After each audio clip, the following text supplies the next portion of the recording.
உலகத்தின் பெருமை செல்வத்தின் பற்று எல்லாம் உதறிவிட்டேன். உலகத்தின் பெருமை செல்வத்தின் பற்று எல்லாம் உதறிவிட்டேன்.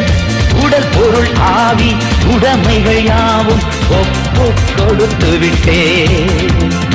உடல் பொருள் ஆவி உடைமைகள் யாவும் ஒப்பு கொடுத்து விட்டேன். நான் அவர் ஆலயம், எனக்குள்ளே இயேசு. நான் அவர் ஆலயம், எனக்குள்ளே இயேசு. என்ன நடந்தால் எவ்வேளையிலும் எப்போதும் துதித்திடுவேன்.